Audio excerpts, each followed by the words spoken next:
cidades eram rodeadas por vilarejos, lavouras e coisas assim. E cada cidade era autossuficiente, como se fossem cidades-estado.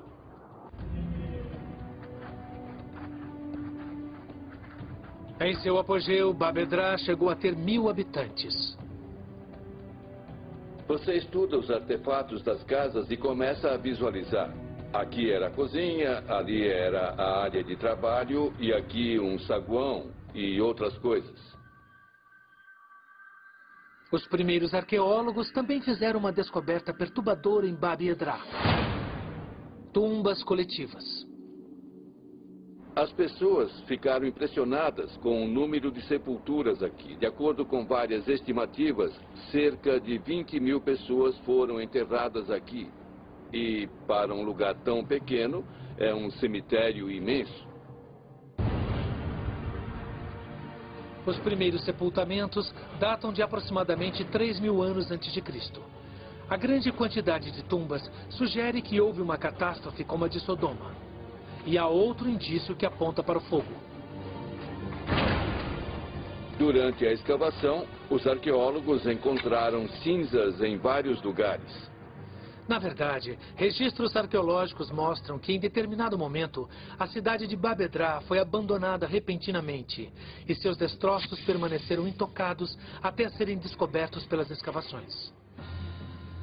Bab-edra possui semelhanças extraordinárias com a Sodoma da Bíblia, incluindo artefatos do início da Idade do Bronze. Mas será que esta foi a cidade de Ló, destruída pela ira de Deus, segundo a Bíblia?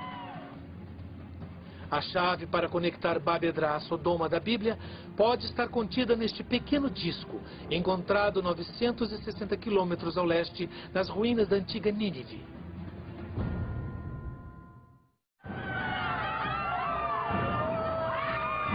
Sodoma foi realmente destruída pelo fogo dos céus, conforme a Bíblia relata? O segredo desta resposta pode estar aqui. Nos arquivos do respeitável Museu Britânico, na coleção de artefatos do Oriente Médio Antigo, descobertos em meados de 1800, encontra-se um pequeno disco de argila. O propósito do disco é um mistério. É um artefato da antiga cultura suméria que floresceu onde hoje fica o Iraque. A Suméria predominou no início da Idade do Bronze, de 3.000 a 2.000 anos antes de Cristo, com grandes cidades como Kish e Ur. Seu poder se estendia até o Mediterrâneo. O disco sumério é coberto com caracteres cuneiformes que parecem ser um mapa do céu noturno da antiga Suméria. Sabemos que tem relação com astronomia porque tem desenhos de constelações que podemos identificar e também vários termos astronômicos que conhecemos de outros trabalhos. Entre as constelações identificadas estão Gêmeos, Peixes e os planetas Mercúrio e Júpiter.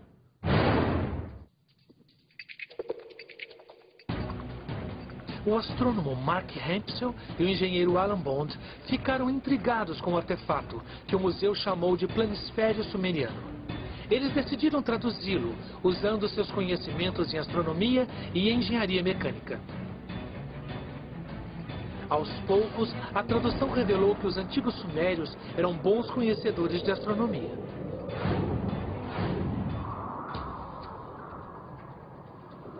É uma interpretação muito sofisticada do céu noturno que mostra que foi feita por um astrônomo profissional que conhecia seu ofício e não alguém que olhava para o céu e fazia suposições. Algumas características sugerem que ele usou instrumentos para medir ângulos e fazer observações. Achamos que tem formato circular porque ele provavelmente pegou argila úmida e a colocou numa tigela em sua mão. Era como um caderno. E registrou coisas como nuvens, posição dos planetas, o tipo de coisa que um observador do céu registraria. Mas há uma área que permanecia desconhecida desde sua descoberta. Bond e Hemphill levaram as dúvidas de tradução para a equipe do Museu Britânico. O Museu Britânico conseguiu reunir um grupo de especialistas e um deles conseguiu ler o texto. Ali diz: objeto brilhante passa rapidamente. E você pensa, o que isso quer dizer? A tradução fica ainda mais estranha. Há um texto logo abaixo do primeiro ponto que ele observou e onde conseguiu ler: o Deus Enlil viaja na frente dessas estrelas. Isso indica que o objeto não fazia parte do céu e que ele passou em frente às estrelas em alta velocidade. O planisfério mostra a região de peixes e uma linha pontilhada, podemos descrever assim, cruzando o céu. E isso indica um objeto tão estranho para eles que o astrônomo não soube dizer se era uma estrela ou um planeta. Bond e Hemphill acreditam que a tradução só pode indicar uma coisa: um asteroide.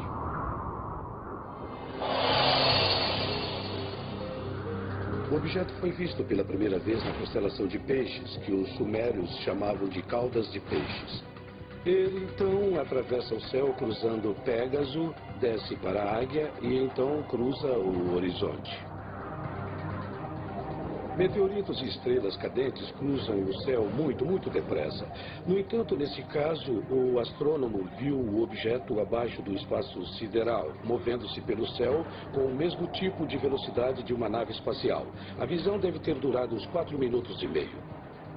Nesse caso, o astrônomo sumério foi tão exato em seu registro que a rota do objeto pôde ser traçada milhares de anos depois.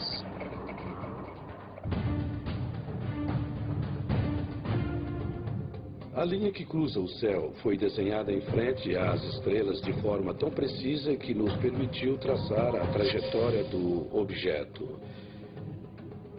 E se voltarmos nessa trajetória, chegaremos a um tipo de asteroide que conhecemos. Eles são chamados de asteroides Aten.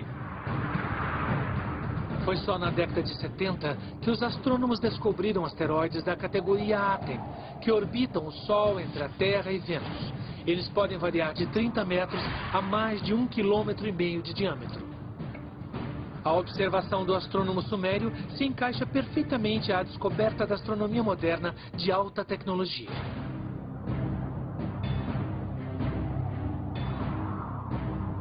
Então, o astrônomo sumério observou mesmo o asteroide que destruiu a antiga Sodoma? Isso explicaria a descrição bíblica do fogo que caiu do céu? A resposta pode estar não só no planisfério e no livro do Gênesis, mas no modelo computadorizado do céu noturno da antiguidade.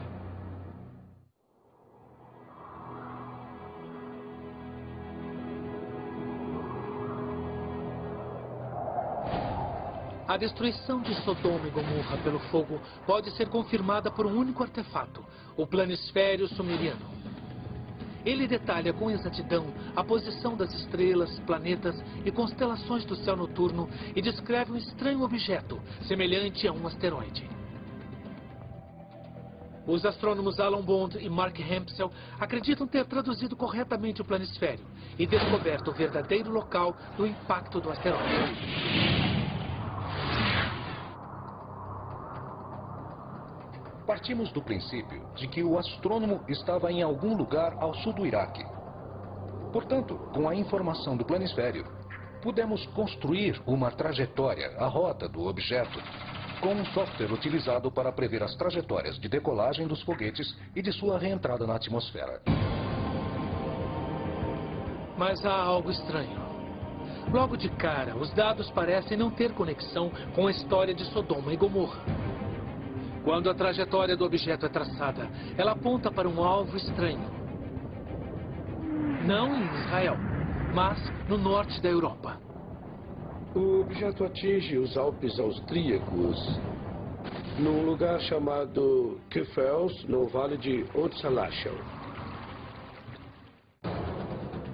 Segundo Bond e Hemphill, não existe cratera de impacto do meteorito em Kefels, na Áustria, porque ele teria explodido no ar várias centenas de metros acima do solo. Isso já aconteceu em Tunguska, na Sibéria. Em 1908, houve um impacto próximo à órbita terrestre em Tunguska, na Sibéria, que devastou uma área de aproximadamente 50 quilômetros e foi uma explosão aérea. Este objeto que estamos pesquisando seria milhares de vezes maior.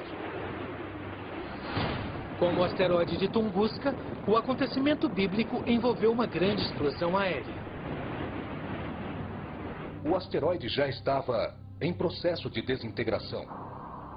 É por isso que não existe uma cratera.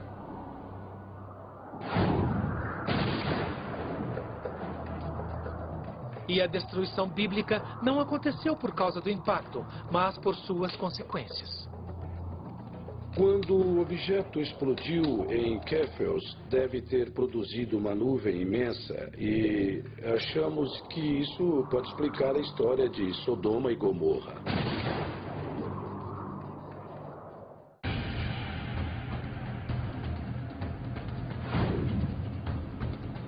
Utilizando modelos de pesquisas astronômicas e de armamento, Bond e Hampshire recriaram passo a passo o cenário da colisão do asteroide e seus efeitos no planeta.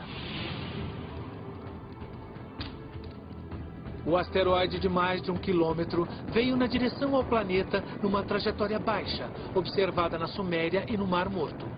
Entrou na atmosfera pela Grécia, formando uma bola de fogo que cruzou a Europa e finalmente explodiu sobre os Alpes, formando uma nuvem incandescente 100 vezes maior do que a da arma nuclear mais poderosa do mundo. A explosão em Kéfels teria criado um cogumelo de rocha, poeira e terra. Uma imensa nuvem de fragmentos que formou um arco de centenas de quilômetros no céu, seguindo a trajetória do asteroide.